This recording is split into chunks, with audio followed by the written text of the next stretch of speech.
Hello, hello, hello. Welcome. Welcome, welcome, welcome. We're going to take a few moments. I'm going to need all of us to go on our respective Facebook pages to make sure this thing is actually working. We are tuning in from the continent. We have Sudan, Rwanda, and Egypt in the house. We're still waiting for Kenya and Senegal to plug through. Okay, we have 2 viewers. If you can hear us, please write so in the comments. If you can see us, please write so in the comments, because we're going to explain the circus that's happening here and how we're actually share screening 3 different things to have this conversation go. Okay, Liz, I think by a unanimous vote, Liz, you are officially our mascot. Okay, Liz hears us. Yeah, that's what I really were talking about. Liz hears us and sees us, so we're good. Liz, I think. Yeah? Okay. Perfect. So, in great unicorn fashion, we will give some of our people, she'll send us the photo for promotion. We'll be waiting. Make sure it's unicorny. We'll take a few minutes as people tune in, because we have a bit of a shift and we're not actually going to be live streaming on Instagram this time around, so that we can preserve the data. And we're going to need collective prayers that we have enough data in Sudan, Rwanda, and Egypt to continue this conversation until Zaytun and Jara join us. Jean-Michel. Okay, he's still there. He just switched off the camera. Okay. We're not going to panic. The struggle is real. This connection out here is really interesting. The thing is, I mean, sometimes you need that in your life, right? Like just a jolt in your connectivity to things, like your credit card being declined, or like just to like get a reality check. Mm-hmm. Your internet, your Wi-Fi has fast. Things don't load in 2 seconds. Yep. Privilege. We have to check privilege. It is the season. That's how we do it. Reflect on how easy we get it, and how snobby we can get when we say, "Oh, Africans aren't on time." Is it because of the internet, though?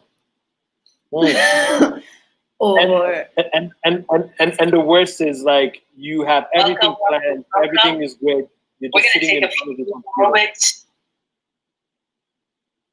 Whoever has a Facebook page open. That was me. Sorry. The struggle's already the laugh. That was weird. That was weird. Oh my God. Jean-Michel, you were saying. No, I was like, you guys talking, but she's not talking. It was like, maybe it's my internet. I thought it was like, maybe the screen is not, like, it's not matching. Something is off. I opened the Facebook Live like a minute ago and forgot about it because it didn't load. And it came back on. So my apologies. Like, that was a few minutes ago. Yeah. You were saying. Yep. I was saying the hardship of having to rely on the internet. So you have everything set up, everything is good. It's working 3 minutes before, and the moment you're supposed to be on, poof, it just decides like it's going to take a break. And you don't even know what to do, because then it's like, and now and you have to know which spots in the house has the highest, internet. And then sometimes, even being like, telling everyone, please at this time, just reduce your data use, because otherwise it's gonna, and I don't even know if it's true. It's just like, what do I do? You know what? My mom actually had to call today to make sure that we'll have enough. data for this call because we had family surprises that come through. This house had about 15 people in it, 3 of which were streaming soap operas on YouTube. So she's like, I just need to make sure that you have enough internet for whatever you're doing. So not that she really gets what I'm doing. She's like, tell me again, what is it that you're doing? I'm just like, we're bringing the magic. We're ranting rainbows. You have it. We have it. We have it. But we're here, and we're working with what we have in great unicorn fashion. And we're looking forward. I'm personally looking forward to this conversation. So Jean-Michel, it's good to have you back and healthy, and to see that you're alive and well. Yes. Do you want to share what happened? See, nowadays people lie in Africa about getting corona. They'll be like, no, I'm just not feeling. I'm not feeling well. But it's like that's usually the excuse when you don't want to do anything. It's like, oh, I have a crazy thing coming up, and it's like, oh, guys, sorry, I'm sick. I feel like I have a flu, and everyone is like, hey, no, boss, stay at home, you're fine. It's like, nope, not taking any risk. Not doing it. No, for me, I think I had ulcers, and they were severe ulcers. So, in pain. But I'm doing good, and it's Christmas, and it's raining a lot. Everything seems to be slower, and so we have a curfew now at 8 p.m. So we have to be at home at 8. So spend a lot of time at home. Okay. Yep. When did this curfew go into effect? Is it because of the second wave? No, it was because they were scared that people were going to be complacent because of the festive season. So they're like, all right, how can we make it harder for them? So it's like, all social gatherings are not allowed. So, and then they're like, curfew at 8. So literally most people, it's smart to start heading home at 6 because the traffic and all of that night. And it's the worst because here, what ends up happening if you're late, you sleep at the stadium and you have the policeman lecturing you about COVID the whole night. Are you serious? What do you mean you sleep at the stadium? Yeah, you sleep at the stadium. Like they take all of the people who are past curfew hours, and then they take you all to the stadium, and you're all seated in the stadium, and you have somebody who's lecturing you about COVID and why COVID, how all the measures for COVID and all of that. And you stay there the whole night until 4 a.m. and then they release you, and you have to pay a fine. Yo, that's such a dope idea. How is that a dope idea? Bringing all these people together into one space at the heart of COVID to tell you to social distance and not be in one space? No. I mean, they do. I mean, it's a stadium, so literally, there's social distance. There is enough space, but Yeah, see, this stuff wouldn't work in Egypt because literally the 99 million Egyptians will be in the stadium. See, that's the thing. Like here, I think we're so obedient that it can only work here. But in other places, people would actually be out just to prove a point. So it's a much different story in Sudan. There is massive denial. First of all, COVID exists. So people are out here without masks on outside, and people will literally tell you, just like, why are you wearing a mask? You know that COVID doesn't exist, right? So that's the conversation that I'm having. Wow. Yeah, and they look at you and call you a foreigner and be like. But the thing is, when you do tell them that, people have died from COVID, like people that I personally know, they take a moment to acknowledge that, and then it's just like, okay, and then it just continues. Like there isn't necessarily like stopping and really unpacking that. It's just like, oh, okay. And then it's just back to the COVID doesn't exist. So I'm like, we're not really having a conversation. So it'll probably be like, well, were they really sick of COVID? Right, yeah. Yeah. No, that's dope. I really like that idea because it is a tailored approach. And like you said, it would probably only work in Rwanda. I mean, like Dima said, in Sudan, that would probably be the entire country in the stadium. I mean, yeah. And in Egypt doesn't even have quarantine.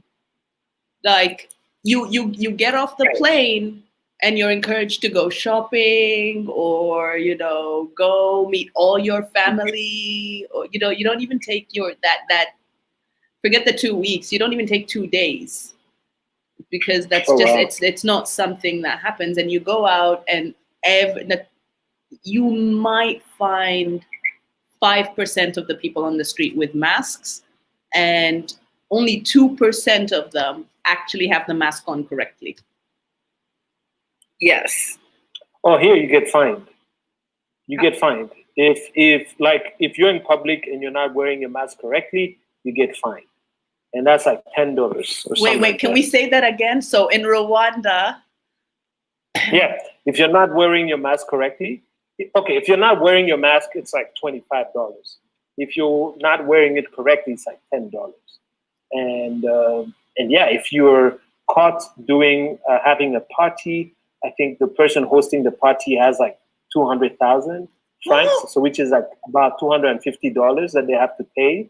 And then everyone at that place has to pay for the $50 test for COVID. And then, if you do a wedding, they make you, now weddings are not allowed. So they make you sign a document that says that if they catch you doing a reception and a party, you are going to be in jail for, I think, a week or something. Wow. Yeah, it's no jokes. Crazy. Well, good on you. Yeah. Good on Rwanda. I mean, we've only had 7,000 cases now since March. You see, the thing is here, at least the situation in Egypt, of what I'm reading and what I'm seeing and hearing from people here, is that it's almost like the government is encouraging the lack of acknowledgement of COVID. It's like, you have nothing to worry about. Like the flights from the UK and everything is still like streaming through and everything's great. It's like they have all these memes of, okay, so they had this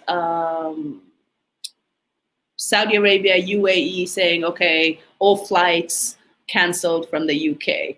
And I don't know what other countries is saying only flights leaving from this and this are welcome. And then they have Egypt and saying, we have nothing to worry about. And that's literally what the feel is on the street. It's just like, nah, it's good. We're good. They're having bazaars. It's wedding season in Sudan.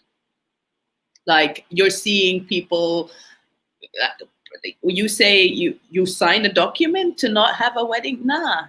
You sign a document as to why you are not showing up to a wedding. And then it's a problem when you don't show up to the wedding. And then people take offense if you're not inviting everyone to their wedding. Like, what do you mean you're having a wedding and not inviting us? There's a pandemic, people. There's no room in this. No. And they still have like normal numbers of people that you would have even without a pandemic. Yeah. What, like weddings, funerals? It's just like I've only seen personally from my friends in Sudan and the people, at least what I'm seeing also on like Facebook and Twitter and all of that. A handful of people, and I'm not exaggerating when I say not more than 10% of the people and of the messages and the stuff that I'm seeing are people that are compliant with this. Like would say, okay, we're not holding a funeral and it's just going to be the burial, and we're accepting condolences virtually, basically, or we're accepting congratulations and we'll have the party after. That's less than 10% of what I'm seeing. Wow. But it's because there's no enforcement. Like in Rwanda's case, there's a clear enforcement of the law. Yeah, there's this. If you don't do it, this is what happens. And in many ways, this is the issue with in my opinion, the failure of the United Nations. They put all these laws and policies and all of that, but like there's no enforcement. It is genocide is bad. What are you gonna do when there is one? No, nothing. We'll just write a resolution, but there's no enforcement of it. And maybe that's why we're seeing this. And maybe that's why we're seeing this crazy surge now on the continent. You're seeing articles that say the first round of COVID, Africa had surprisingly low numbers and it was extremely manageable. But this isn't the case this time around. You're seeing that surge. People are feeling it in their direct circles. Yeah. Okay, we have Liz here saying, this is so interesting to hear how differently COVID is being treated in different countries. Here in the UK, if you break isolation, it's a 1,000 GBP fine. So it's like $1,250. Yeah, you see, if you tell people you pay $50 if you get out, maybe, but you also have to understand that the countries or the governments are concerned about their economy. If people stop going out, if people stop purchasing, if people stop, it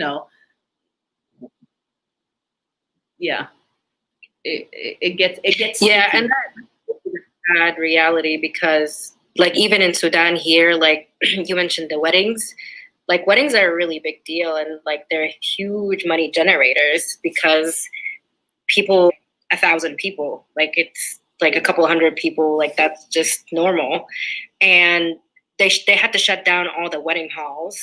And so what people are doing is, speaking about the lack of enforcement, they're like, okay, well, we can just find some land somewhere on a farm and throw the wedding there. So people just improvised, and now just like still having their large gatherings like elsewhere, and nobody, like the police isn't coming to crack down on that. So it's that, the lack of enforcement, and also just like, I don't know, just the social awareness. I think there is just an acceptance of the fact that there's a pandemic outside, and that here, like, life like goes along. Like you move along and you just do what you do. And because everything is so culturally oriented here, like, funerals, like people are always talking about, well, what do you mean? Like I have to go and pay my respects, and I can't do it just virtually. And I have to physically go meet the people. So there isn't necessarily adaptation of social norms. People are just continuing to do that without really being mindful about the severity of things. Mm-hmm.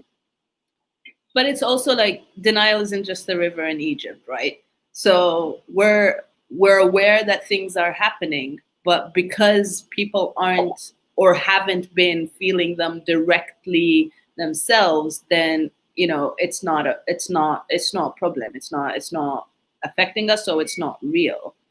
The fear is, and this is what's happening now, is that people are starting to see it, or people are starting to hear it closer, and it's getting closer to them. The question is now, how are people going to start dealing with this? Are they going to start getting serious about it? Like my cousin here has her kids in school, and a lot of the teachers are sort of taking it out on the kids who don't show up. And some schools will, because they're forcing the teachers to go to school, then they're taking away the online option. And so if you're taking away the online option, you're sort of forcing the kids to go to school.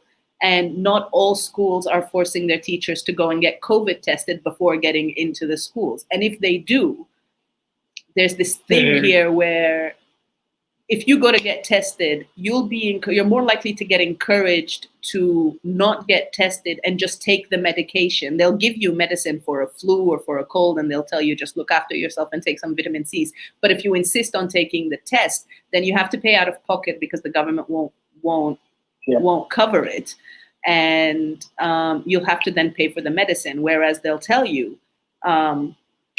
if you don't get the test, we'll give you the medicine for free. So they're essentially encouraging people not to get tested so that they don't know, so that the numbers are officially lower. I mean, it's pretty much just rigging the system, and whoever died. I was going to say, I guess Trump was right? Like when he said it's because, the numbers are high because people are being tested. But, yeah. I don't know if I'm comfortable with a statement like that in our space. I'm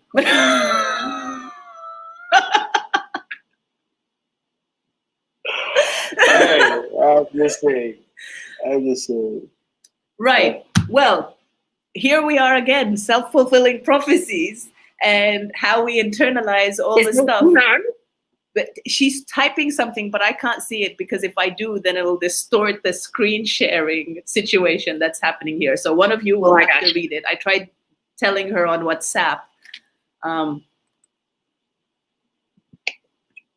She says it's getting that static again, so she's working on it. Okay. Liz says Jean-Michel nailed it. Yeah. Yes, you did. He did, Liz. He did. But don't encourage that. We can't have people saying Trump is right. It's just nah. Nope. 9. How does that factor into the conversation that we have today? To Africans not taking things seriously and being too laid back and just doing whatever they feel like doing whenever they feel like doing it because everything's going to be what it is anyway. Any takes? So, I mean, I'm personally struggling with that now because as much as I want to say it is something that is maybe a self-fulfilling prophecy, that this is a view that's imposed by somebody else, that Africans are inherently lazy and we don't like to do the work and we just kind of are just nonchalant about whatever. I mean, but there is a little bit of, not about the laziness part, but I think about just the ambivalence or about the kind of just this laid back social norm. I think part of that does exist in our culture, in some parts of our culture. I won't generalize to all Africa, but definitely I can speak to that in Sudan. But just generally the lack of not taking things way too seriously and just kind of living life as it comes, and not necessarily taking the precautions to protect yourself, at least. And it's hard when having the conversation from a place of, and especially in the COVID context. Well, there is a pandemic outside, and even if you don't believe that COVID does exist, but there is a massive number of people dying from something. So can we at least acknowledge that, if you don't want to believe that it's COVID, but there is something that's out there, that's a grim reaper out there that's killing people. So can we just at least look at that for a sec? But it's hard to kind of have conversations with some people that are, and I've noticed it's I guess a lot of it is kicking back to survival mode for a lot of folks, where they're just like, well, we just want to get our day's worth of money to feed our family and just continue on. So buying a mask isn't necessarily a priority of mine, because I need that for feeding my kids. So I find myself stumped as to, like, I can't really go on to the conversation and talk about safety at that point, because I understand that perspective. Yeah, and I think like one of the things. Oh, Zaytoon. Says, can you hear me now? Or that's what popped up. I can't hear you. It was vibrating for it, like the letter Z was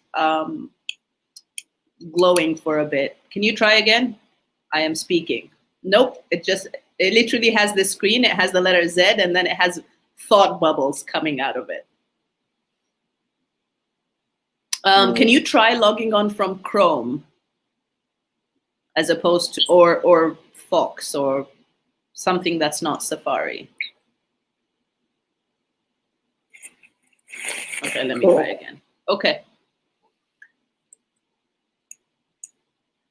All right, Jean-Michel, what were you saying? I was going to say that, here in Rwanda, so the interesting thing is that there is, of course, that belief that this is a rich people's sickness. So a lot of places, if you get outside of Kigali, which is the capital city, everyone is saying, oh, this is just, rich people's sickness. And we won't have that, but you also notice that the people who are falling sick are actually the rich. So you would find that in the villages or outside of Kigali, people don't comply with masks and all of that, but then it's the rich that actually are falling sick. But I think it's also to speak at the level of despair. We used to joke with my brothers that nothing kills the African except his brother. And so we use that in a sense of we've seen worse and there's nothing that has happened. And think about it, the issues that we've had has always been issues of war, right? And war is very straight on, you can see there's bullets, there's things happening. So then now to hear that there's some sort of sickness that is somewhere, it's not something that people take seriously, but it's not new. Even in the 1980s in Uganda, almost 25% of the population was killed because of HIV. And part of it is they had to do a whole campaign speaking to the people and telling them, hey, this is I think they had to use the language that people speak to be able to get people to act.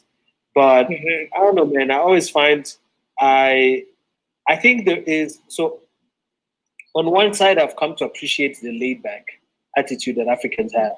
It's almost this thing of nothing is ever too serious and nothing is ever too deadly.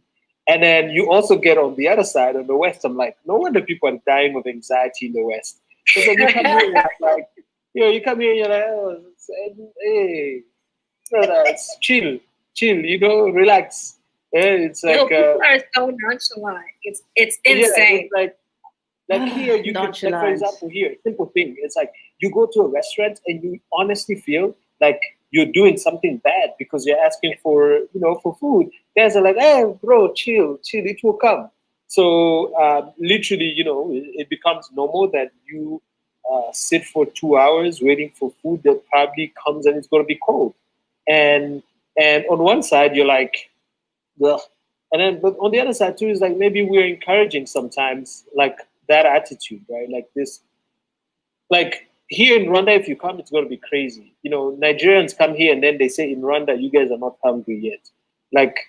Hunger has not caught you yet because it's very relaxed, nonchalant. It's things are going to be okay. You don't know where that hope comes from. I think someone needs to do a study because there's this hope that I just don't know. Things will be fine. Things will be fine. I think that's more at the root of it. It's we've always been people who are in tune with nature, right? Mm-hmm. You can't rush the rain. You can't rush the sunrise. You can't tell the clouds when to drop. You can't tell the crops when to grow. So there's that understanding of just letting things sort of be.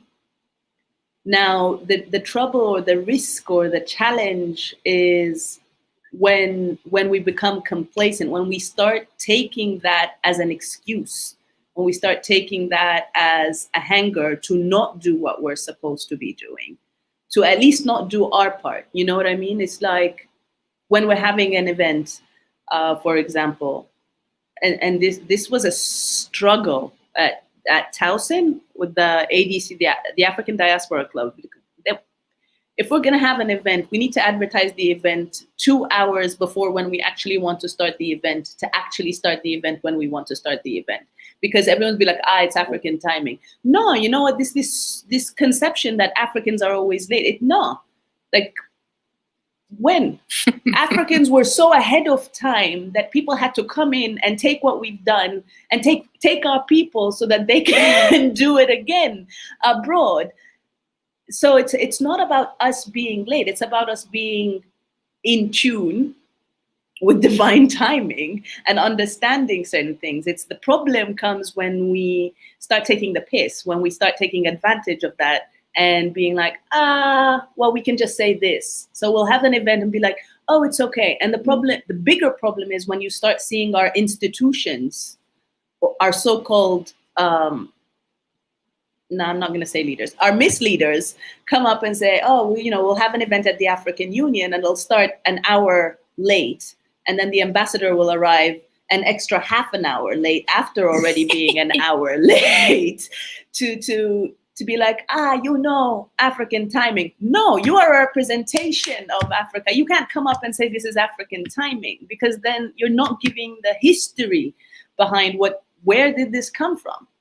Because I assure you, if Africans are so late, if by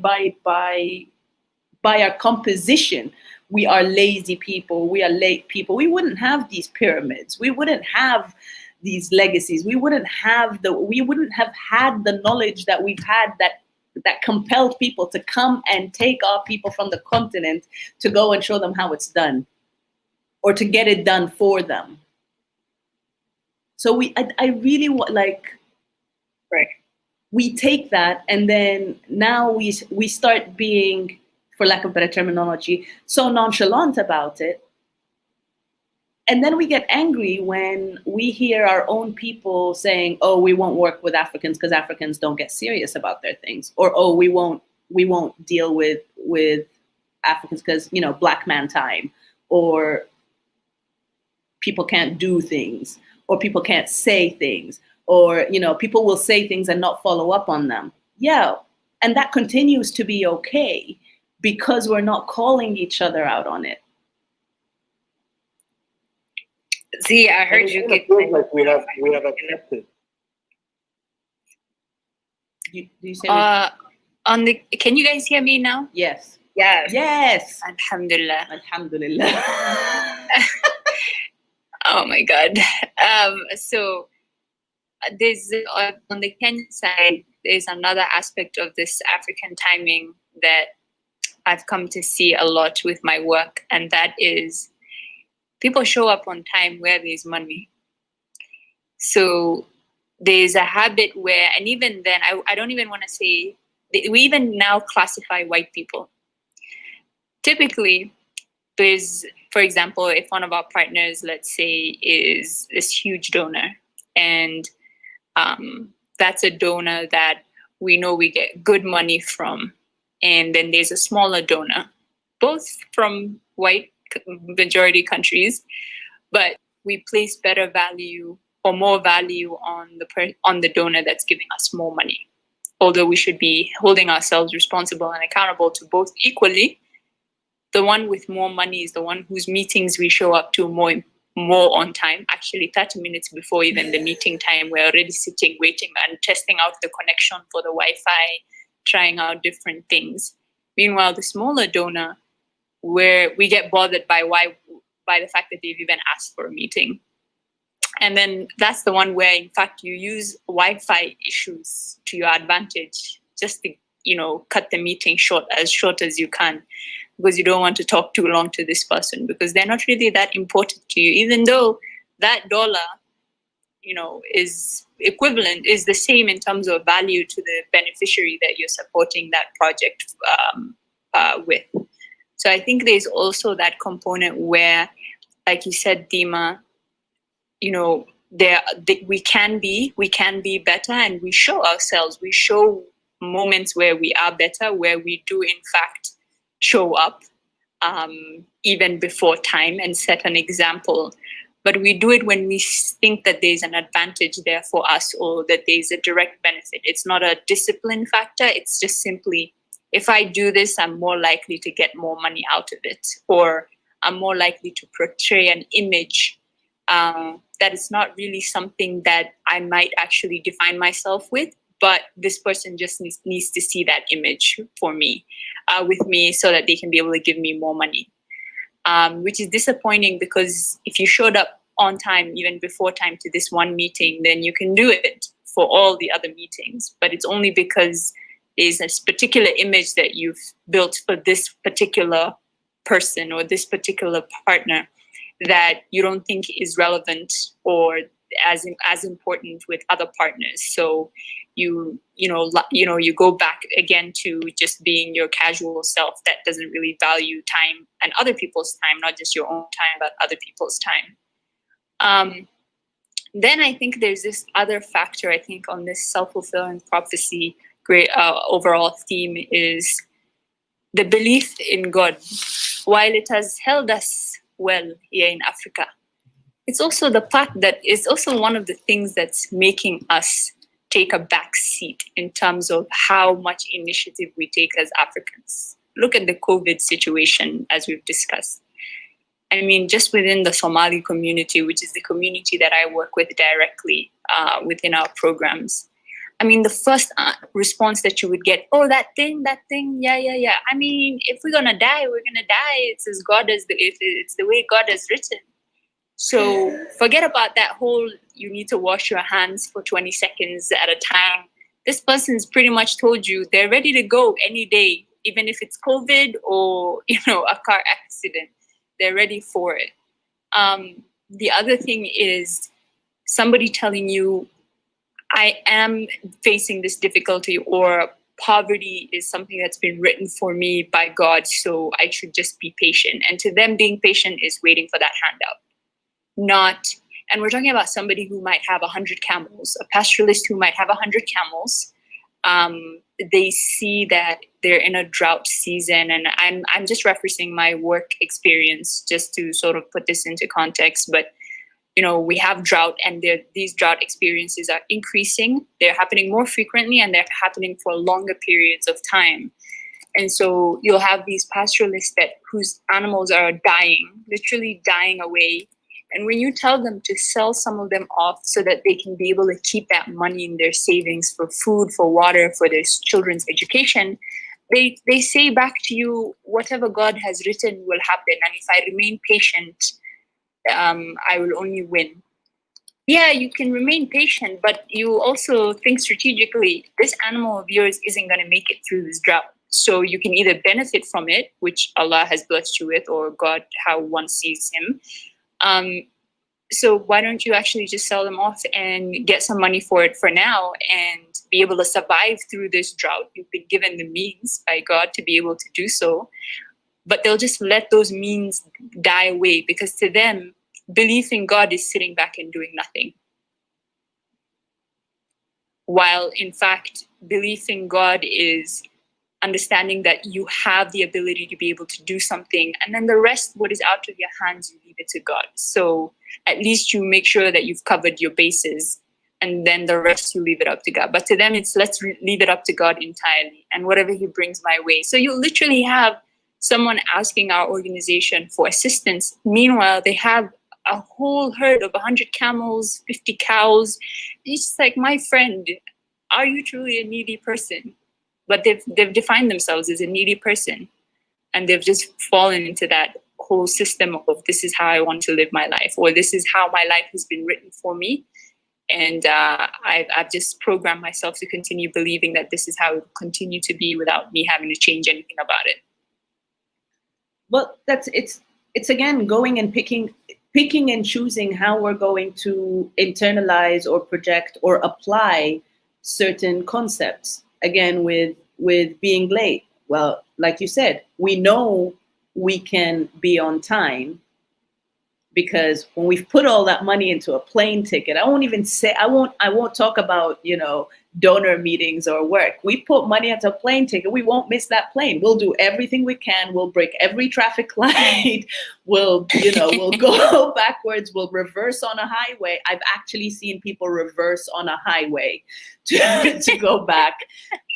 And we know it's possible. The thing is, we don't extend ourselves that courtesy. And by ourselves, I mean our people. We don't, like, if we have a meeting with an African and we have a meeting with a foreigner, we're more likely to show up prepared and ready and early, as you said, for the non-African than we would for the African, because, oh, well, the African's going to be late, or, oh, the African's going to understand, or, oh, we can just come up with whatever excuse for the African.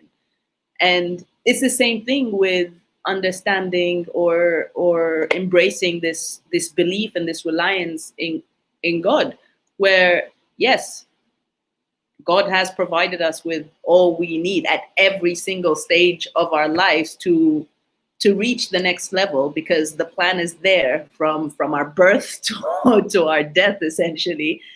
But no, we're just going to wait.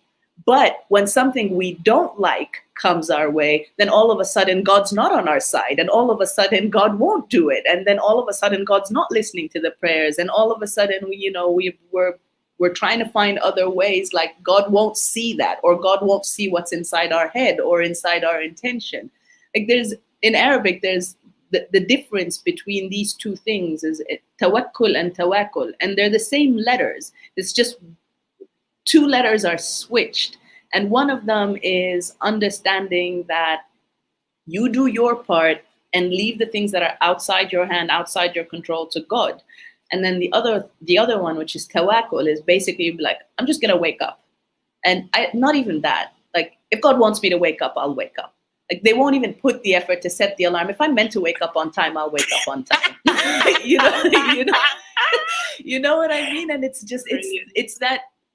Why aren't we finding that balance? Why are we picking and choosing these things for our advantage? Why are we using certain things that are ultimately hindering our progress? We know we can go around this. Like right now, we spent a solid hour trying to figure out how we're going to live stream this show. Between tuning in from a phone, through WhatsApp, through Whereby, StreamYard, and what ended up happening is we're on StreamYard, but screen sharing on Whereby, and we have someone tuning in from their phone on Whereby so that we can actually have this conversation. We could have just said, hey, let's just put a post on Facebook and say, hey, African Connections, and there's curfew and COVID, and we can't go to any cafe right now, so see you next year. We could have just done that and gone back into our comfortable pajamas, stuffed our faces with almonds and whatever good food our parents have somewhere, and that's that. But we need to stop doing that. We need to start holding ourselves accountable, and the question is, how do we do it? How do we get unstuck?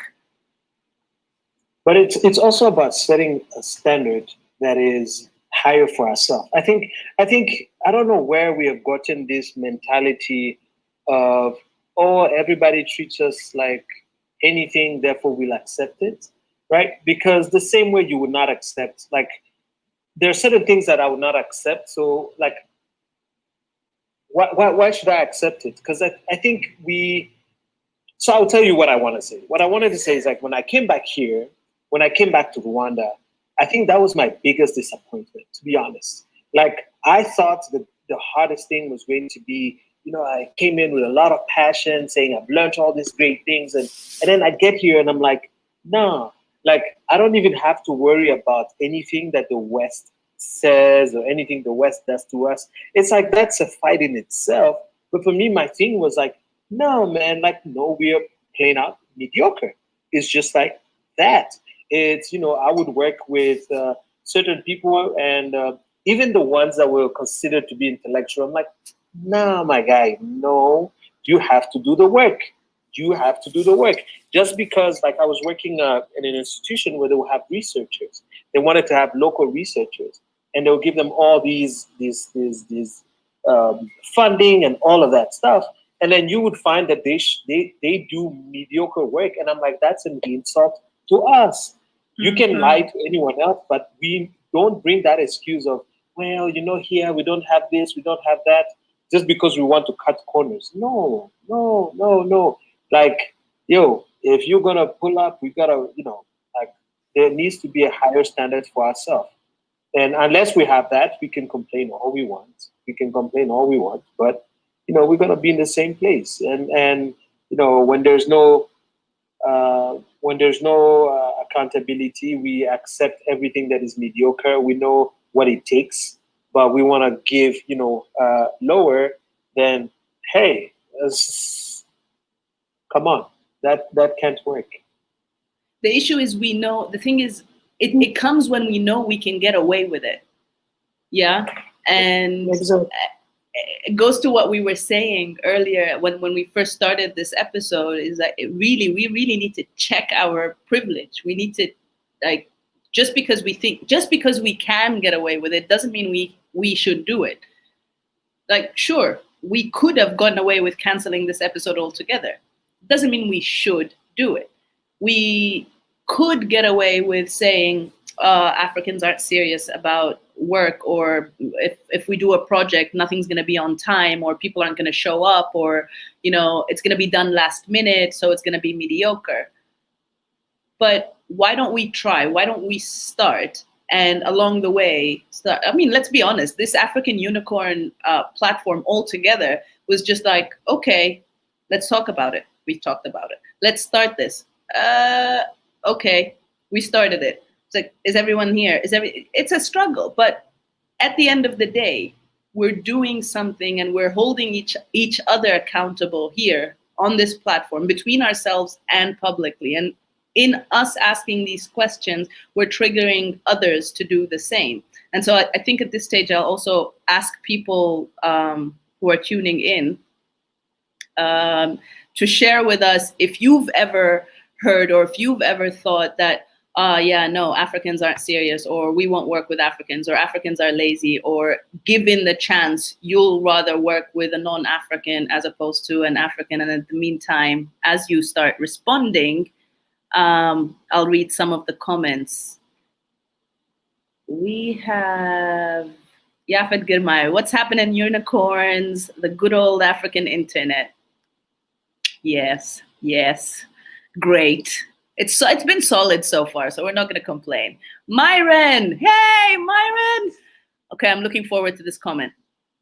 So, in essence, the dichotomy of personal interests, economic and social, versus public health is strongly tilting towards personal interest when the decision is being made by the individual. Yeah. I think that was an intention when we were talking about COVID. Yeah. But yeah, that's the thing. It's always about the individual, because no one can actually force someone to do something, right? We think we can, but at the end of the, especially with Africans, we are stubborn people. It's just like Jean-Michel was saying, people will go out on the streets just to prove a point, just to prove that they can do it. And then we have Yafet saying, just stock up on your herbs and immune building herbs, read up on vaccines and their validity of safety as outlined by the CDC. Brother Riza Islam breaks it down beautifully. Yafet, please drop a link if you can in the comments so that people can share it. Nonchalant, my favorite word. Sure. And then Myron said, Jean-Michel, the irony within this observation. I should really pay closer attention to the comments as we're going. Omar Sharif, Mr. Sharif, he says church. And then Aya says, hey y'all, hey Aya. Omar says CP time, which I think is colored people time, not black man time. That was sexist, but I won't tell nobody. No, there's actually a platform called Black Man Time, like BMT Stories, and that's what I was referencing. So that platform was actually created to counteract that stereotype, to fight that stereotype that Black men are always late, because Black men can be on time if they choose to be. There's also Black women time, but that just caught up after, because sometimes we don't really have the options to not be on time, you know, given that we create life and all. That time isn't necessarily ours to pick. But I digress. She went there. I went there. And then Virgo partner Aya. And then Aya says, I'm just here for the food. I don't know where this food is. We need to find a way to get food on these platforms. Yafet is tuning in from Washington, D.C., 20 degrees, Burr. Omar Sharif says what he said. So you're also in Washington, D.C., kull al-waqt. And then he said, my bad. Yes, us Black men can be on time. Great. You can be on time. How many people in your circle are you holding accountable for not being on time? Omar Sharif says, yes, I don't somebody do very good with time. gotta watch the comments. We're watching the comments, Omar. Start responding. How can we get unstuck from this self-fulfilling prophecy? How do we? Omar is just here to provide jokes. Liz, okay, seriously, I think we need an official Liz page for the African Unicorn. Yafet says myself. Here we are. Bon, Yafet, please drop the link for the Riza Islam link you were talking about. And if anyone else has knowledge or information that we can read about how to stay safe for people who, you know, don't believe in COVID, but are just happy to have natural immune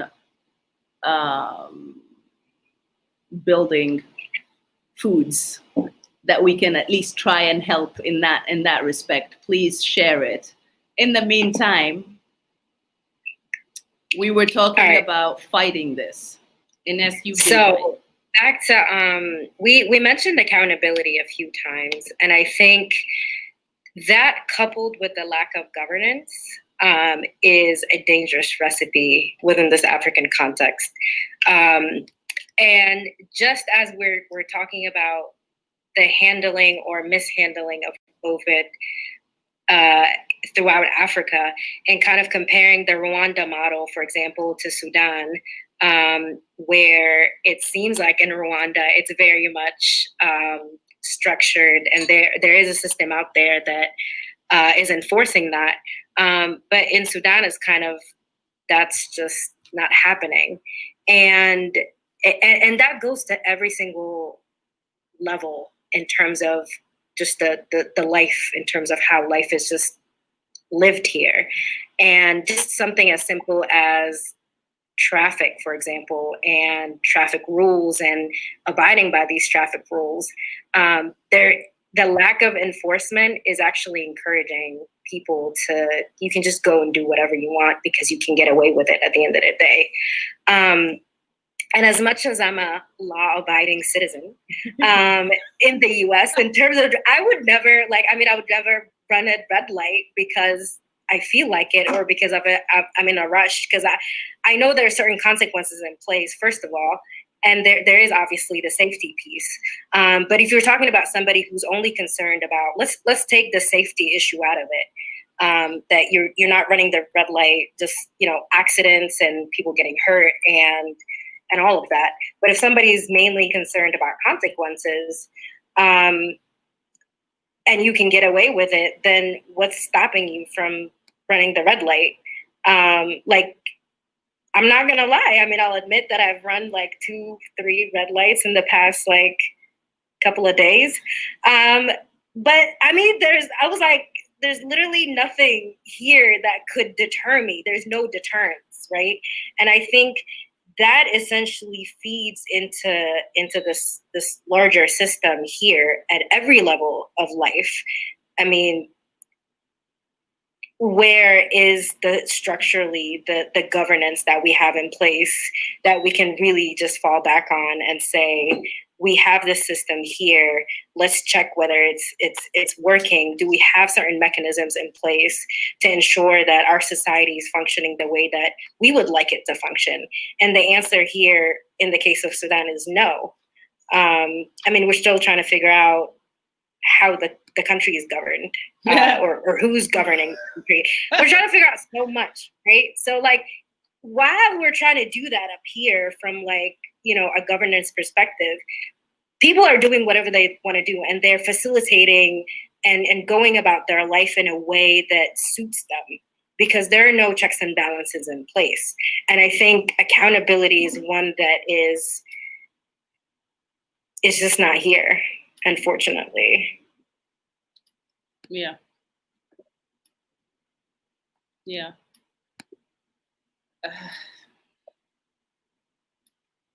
Yeah. So I don't know if that was there wasn't really a solution there. That was really a comment on that we don't have accountability. I will come back in 1 minute with my solution, but give me 1 minute. Just remember, we need the silver connection. I have to take water to my father, so I need to just do that quickly. Apologize. Okay, well, we're gonna be wrapping up shortly anyway. In the meantime, I will check the comments so that Mr. Sharif isn't on my case. He said, whoa, we just running red lights all willy-nilly. I mean, I didn't really admit to that online, did I? Sorry. I'm safe. You're safe. You're safe. No, again, it's when we know we can get away with it. It's when we know we will get away with it that, hey, we'll do it. Why not?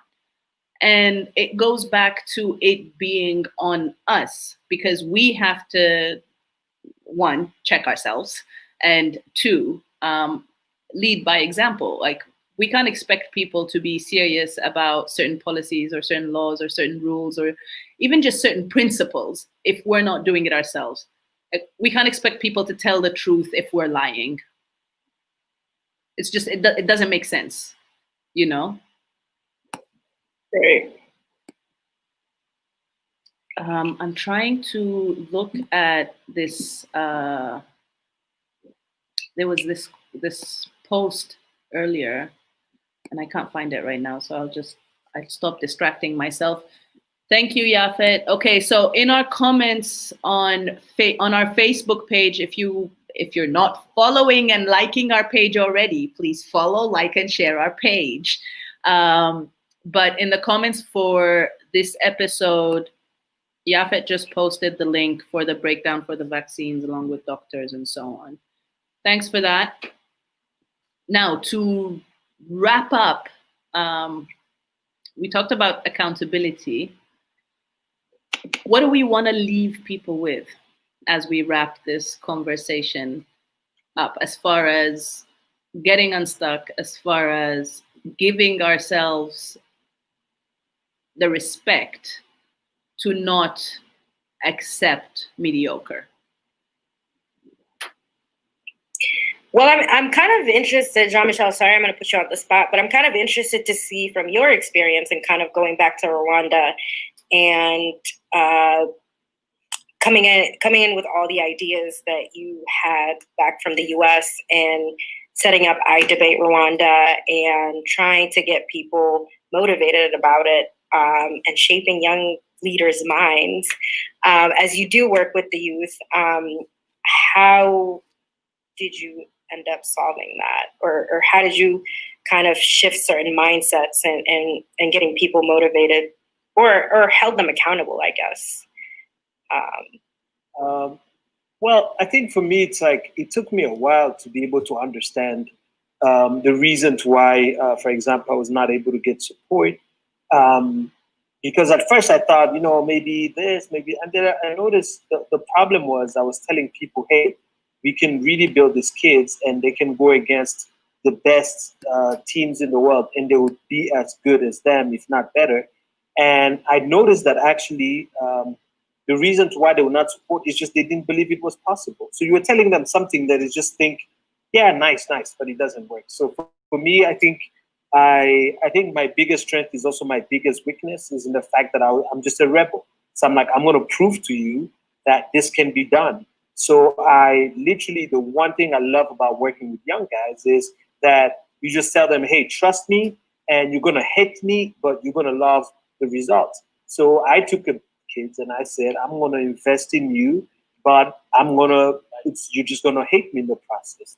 And part of what I did is, hey, you know, I was really, really tough in terms of you got to show up prepared.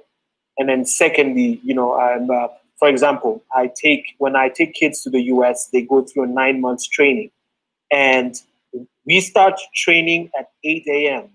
And if it's 8 a.m., 8:05 is on time. 8, I'm already locking you out as being late. And 8:05, you're absent. Whether you come or not, you're absent. And 3 absences, you're off the team. And, you know, in the very beginning, you know, you come and they're like, well. But they comply, like really, really fast. And we're talking in the space of meeting every week for 9 months, right? And none of them ever gets to three leads, right? And then secondly, it's always telling them, it's like, no, like if you show up not prepared, you're being disrespectful to me, and you're being disrespectful to everyone that actually invests in you. And I think that works wonders, right? And I think it's only for some people, they have to see it before they believe it, right? So it's like, for me, the frustrating, and we have to just accept that it just is what it is. But the frustrating part was like, but I've told you this. And then they're like, oh, yeah, you said it, but it's not the same. But then when you show it, and it's like, this is what is possible, like you can see the mind just go, psh. And part of what I've always said, I mean, one of the reasons I told kids, I'm not going to celebrate. So usually when I take kids to the US, after every round, they come to me and they're like, wow, how do you think we did? I'm like, you're okay. You're okay. I think you can do better. You're fine. Oh my God. But it's necessary though, because when you do that, when you tell them, well done, they know they have exceeded that is just normal. And it's a grooming process. But once I've accepted that, you don't need to tell them to do the work. They will do it because they say, hey, I have to show up. I have to, and people me.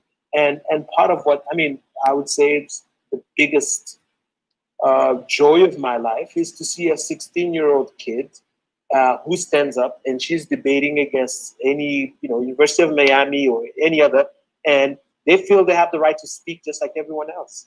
And they speak confidently, and I think they're confident enough that even when they don't know, they're like, I don't know. And they don't feel like that makes them any less. And then the one thing they always say, though, at the end of it is like, oh my God, I am as smart as anybody else. But then, I think it was, I don't know who, I think it's Shoyinka who said that a man and any kids, if they do the work, they can sit at the table with the kings, right? And that's the point. But you have to do the work. So for me, it's like I've said, I cannot change the culture. I'm going to change the ones that I have influence on. And putting influence is telling them that I trust them enough that I will not accept anything less than excellence. And they show up, never accepting these things of like, well, you have, no PT party.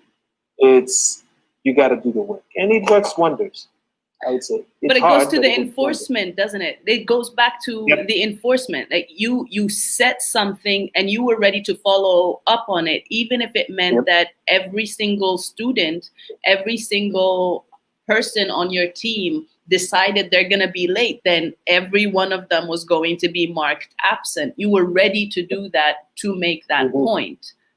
Yep, exactly. You did say something. Yeah, and No, go ahead. what you touched on Jean-Michel. I think it's really important when you said you're not going to be able to change the entire culture. And I think that's a lot of the times where, and even in this conversation, as it's a massive thing to do. And I think cultural shifts or social norms and changing that is one of the most difficult things, because it requires just so much work. And we're also talking about everybody in that society changing, which their perspective or beliefs or habits, norms, whatever. And that's very difficult to do. And it's something that happens over time. And it's not necessarily something that is instant. And I think definitely bringing it down to the individual level, I think one thing specifically is checking how the language that we're using and how we're communicating, and how we're commenting on certain things.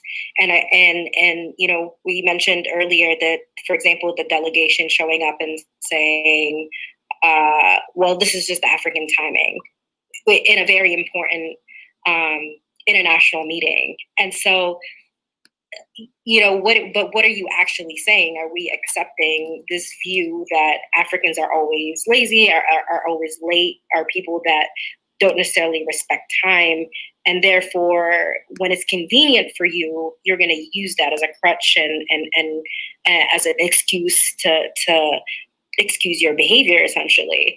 And that's just inexcusable, because I think that needs to be checked also in terms of how we're framing things in the language that we speak. And I think it's a lot of times, for example, here I've noticed it closely when I came here to my nieces that are living here. In certain things in terms of beauty or in their perspectives about, for example, hair is and how we view hair and how we talk about, for example, skin color and complexion and what it means to be beautiful and light versus dark and that bigger conversation. But I'm also kind of finding myself in positions to have to unpack certain words that are being used. So, for example, when we're talking about our natural hair, you know, are we saying it's what kind of words are we using? Are we saying it's ugly, or are we saying it's better to have it straightened, or whatever the phrase that or the word that's going to be used? And before we even continue to have the conversation, I have to say, wait, stop. Let's talk about why did you use that particular word, or what does it mean that you like? Why did you feel the need to actually say that it's ugly in reference to your hair? And let's unpack that and talk about why you believe that. And I think in going back to the original point about language, it's that when sorry, the connection keeps cutting in and out. But it kind of we have to just essentially check our language and on the individual level and see where these beliefs are coming from, and be honest with ourselves when we're using them in a way to just excuse our behavior because we have no other excuse to provide, because we didn't really respect the time in making the arrangements necessary to show up on time, right? And I think we use it as a cop-out and saying, well, I'm just gonna surrender to whatever you think that anyway, so I might as well just kind of give you what you wanted. And that's essentially the whole self-fulfilling prophecy. But we're selectively using it when it's convenient for us. And then we're saying, oh, wait. Why do you think we're lazy when it's not convenient for us, when now it's touching on, like, for example, messing with our money? Like when it comes to investment opportunities in Africa, you know, if somebody needs the money for investment, they're going to show up on time. They're going to make the time for it. And so they're not going to use, you know, the Africans are lazy and they're not on time premise, because that doesn't serve them at that point, because they need to get that business opportunity secured. And so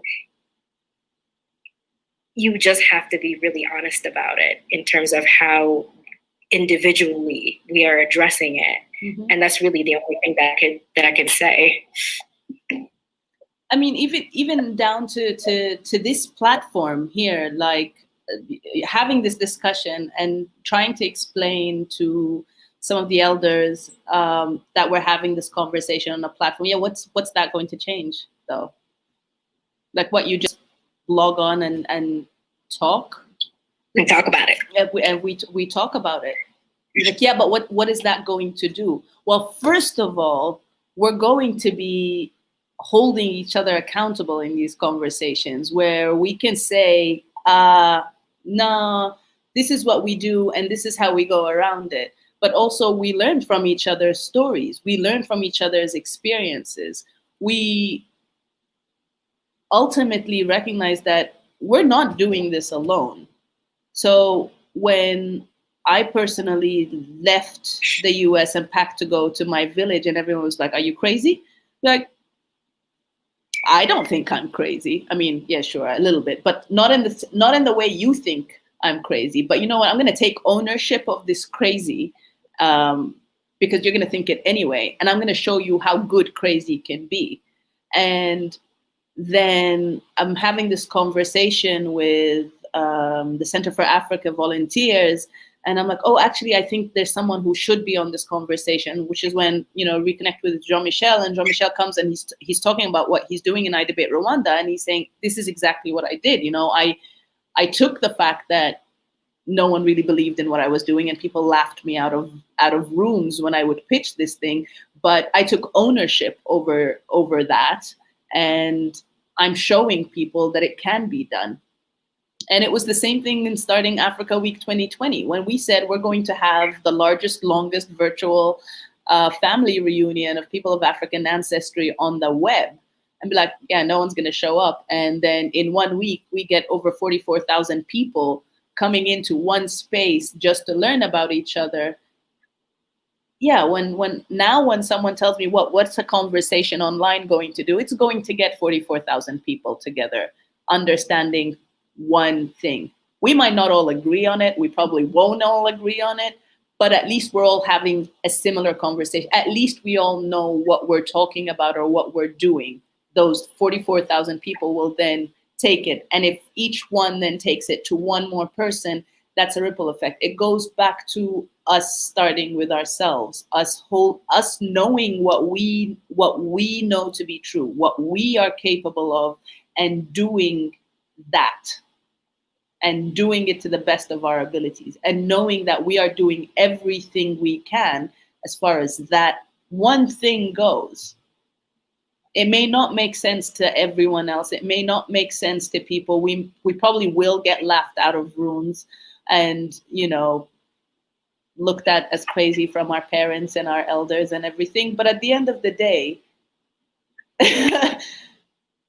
we see the impact because it's slow and it's tiring and it's exhausting, and you get tired trying to explain what you're doing every single time. You say, it's online, just go and click on the link and just listen. You don't have to do any, just listen. You don't have to go in. But I guess it goes back to, we just have to start. And that quote from Raiz about, there's no guide to waking up. You just do it. It's like there's no guide to navigating all the stuff that our societies or our communities or whatever conditioning we've grown up in is going to be thrown at us. We just need to navigate that as we go with all the tools we have at that point. And so, in my words of closing this, I don't know where Zaytoun, are you pulling this water out of a well or what's? No, I've been here listening. Okay, I'm gonna go and look at the comments and see who's saying what, but please give us your feedback. Someone is trying to enter our room, but the room is full. I don't know who's trying to enter this room. We can change the size room, but we're already wrapping up. So Zaytoun, what do you leave people with as far as taking, why am I the only person on the screen now? Y'all a joke. No. All right, I come in and out. Yes, thank you. Yeah, I'm here. Thank you. Zaytun. Oh, she got kicked out of the room. Is it? Did she? No, she's still on there. It still shows the Z. Okay, so Myron says, I was told something about, I think, Jean-Michel, this is for you. I was told something about managing people that if you set low expectations of people, expect them to be met. Yes, Myron, yes. Whoever told you that was right. Set the bar high and show them what is possible. They will thrive. Inspiring story, Jean-Michel. Indeed. Thank you, Myron. I guess case in point with that, I was just talking to my brother-in-law recently, and in his work here between I was Sudan listening and to all of you, by the way. Oh, welcome back, Z. Yes. A little delayed, but it's okay. So I'm just gonna say this real quick as just an example highlighting that. But in his work between Sudan and Saudi Arabia, he was describing how it was very difficult to hold people accountable for showing up on time and for meetings, for just in dealing with people in general in the company that he worked at. And he set for himself is, he was always very clear and communicated what his standards are when it comes to showing up on time, because you're dealing in a culture where people either don't respect time or don't necessarily care to show up or on time for various reasons. And he would be very upfront that I'm gonna call you twice. I'm gonna wait 15 minutes. After that, I'm just gonna be leaving or just gonna get on with my day, and you've lost your slot for that time of day for meetings. And he was saying that people would get very upset sometimes, showing up half an hour, even an hour late, and even complaining that he wouldn't take their meeting. But eventually people just caught on and adhered to that standard for him, at least at the very least, and would show up on time whenever they had something scheduled with him, because they knew the expectations were clearly communicated. And he held people to that standard, even though he's worked in an environment where it was the norm, where people would just be late perpetually. And that attitude essentially changed the whole culture for that office. I mean, it started on just an individual level. Yeah. He didn't even try to go at the company or senior management level to try to address that issue as something, that the whole company had to deal with culturally.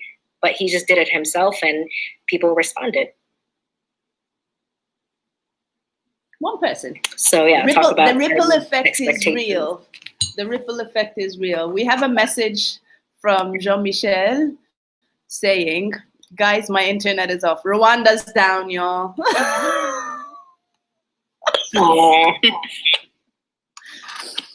Well, Jean-Michel, hopefully he'll get to catch this later. We have a message from Mejdi. Good morning, everyone. Hey, Mrs. Mahmoud. No, Mejdi, I'm not Mrs. I'm Doctor. Thank you. You won't believe the kung fu I had to do just to be able to say hi, because I'm in the middle of a huge snowstorm. My grid has shut down 4 hours ago, complete blackout in my neighborhood. 4G is barely working, but everything is hella slow. So in case it goes out again, let me just say shout out to everybody on the panel for the great work that y'all doing. Keep it up with the good work. Thank you, Mejdi, and thank you for the kung fu and the circus you did to come through and to give this message and for your support. Keep coming back, and hopefully it's, stay warm. Snowstorm. We'll send you some warmth from the continent. Inas is like what Inas is, what temperature did you say? 90? So Today is actually 81 degrees Fahrenheit, which is about 27, 28 Celsius. It's very warm, and I love it. I'm in Egypt, which is just north of Sudan, and it's not that warm. So I have 2 heaters on here. Oh my gosh. Liz says I don't want to hear how warm it is in Sudan. It was 38 I've been rubbing degrees it Celsius. in. I think.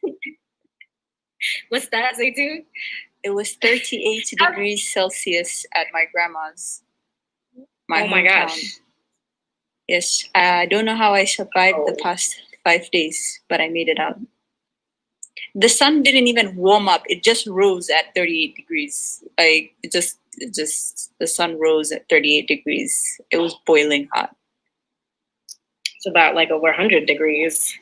That's very hot. That is. Okay, we are at 1 hour and 20 minutes, and I think that is our longest episode yet. We're not going to blame it on the internet this time, or anything. I think it was just a great conversation. And also we have Zaytoon joining us. We have Yafet saying, way to rub it in Inas. See? I'm literally taking, you don't understand. I'm in every single friend group. I am rubbing it in everybody's faces. You know, because I got a lot of you and Zaytoon should traveling. just take screenshots of the temperature and just post it on our Instagram. Every single day. And that will be my commitment. tag every single day. people. Yes. Omar Sharif, that conversation was fast. I'm super impressed. Thank you, Omar. Yafet says awesome episode, y'all. Thank you. Thank you for tuning in. Thank you for joining us. If you have any ideas of things you want us to debunk, to discuss, to rant about, bring some magic to, please do make your suggestions. I think this is officially our last episode of 2020. Yes. Oh, conversion. That conversion was fast. No. Sorry. Oh, he says not our conversation. He wasn't impressed with the conversation. Omar's saying he wasn't impressed with our conversation. I think all 10 people. Well,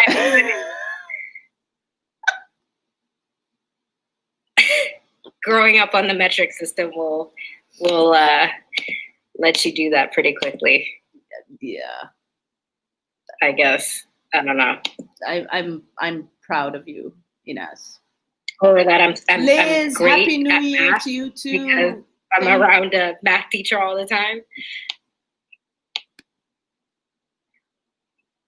Say Alhamdulillah, that's good for your children. Omar says, "Oh Lord, no, Lord, never mind." Yeah, sorry, Omar, you walked right into that one. Iman, thank you. You inspire us. Okay, all right. Any last words? Wrap up 2020. Z, I don't think you got to do your last word. No, I think it was really just similar to what Jean-Michel said about taking the time and just mentoring people and going out of your way to hold people to certain expectations, and making them do the work and getting them comfortable with the truth, which is that they're capable just as much as everybody else, and that they'll step up to the plate once they start to internalize that. Okay. All right. Great words of wisdom from Zaytoon, tuning in from Kenya. Thank you, Zaytoon. And, try to stay hydrated with all that warmth. Thank you. And sun. Thank you, Dima and Inas. I'll continue to stay warm for everybody else suffering with winter. Because we don't know what that is here. This is exactly why we should have actually called ourselves the Petty African Unicorns. You guys, we are petty. Girl, you know how much these people put us through. That winter be killing people for no damn reason. Alhamdulillah for the sun. Okay. And whoever got a problem with that winter should just come back home. You heard it here from our Africa edition. To African unicorns, Happy New Year to you all. Please take this time to reflect, to remember, to find, to see, to seek the magic in all our people, the magic in you. Keep ranting rainbows. And we will see you in our next episode, which we don't even know when that will be just yet, but stay tuned. Ines is pulling up the calendar, aren't you? I am. That will be January 10th. All right. You heard it here. Next episode. I will post it. Next episode, January 10th. Oh my God, 2021. How? 12 p.m. EST. Oh, Majdi, Happy New Year, Dr. Mahmoud. Thank you. Thank you. Okay, everyone, we are ending this broadcast. Thank you to everyone who tuned in, for your feedback, for your insights, for your conversation. Thank you for bearing with us and the patience. And we're going to give a big thank you to, I was going to say thank you to the internet for keeping us. And then Mazen is coming in now. Quick question. Can you explain what the fallacy part of the brain drain is? Sure. Oh, it's in our previous episode. Refer to episode 2 on our page and put your comments in there, and maybe we can pick that up in our next episode to answer some of the comments you have. But yeah, there was an entire episode on the brain drain conundrum, on whether Mazen must have been mentored by Jean-Michel coming in with that comment after everyone is ready to go home. In fact, I'll have you know, Mazen is my Ubuntu fellow. So from we will see what that is about. Okay, so he said thank you. I'll be looking forward to these questions, Mazen, and maybe if you have a different perspective, we can talk about bringing you into our next show and see what that looks like, and hear more of your input, because you seem to have a certain perspective, and maybe we can actually have iDebate Rwanda hold a debate on whether or not Africa's brain is leaking. On that note, just saying, I'm just putting them out there. I mean, I did suggest a debate on whether or not Jesus was black, but I don't know how that works out. I'm still gonna keep pushing for it because I think we should have that. He's already conversational as it is, Mazen says. All right, no need to be more controversial. My dyslexia is kicking in strong today. There you go, Omar. Don't feel bad. It's not just you. I misread Mazen's comment too. And Mazen says Jesus was black. Mazen, you should really join iDebate Rwanda. Okay, we are at 1 hour and 27 minutes. I think it's time. Oh, that's quick. Well, thank you everyone for tuning in. Bye-bye. And next time. Thank you for hosting. Thank you. Bye, everyone. See you next year. Stay safe.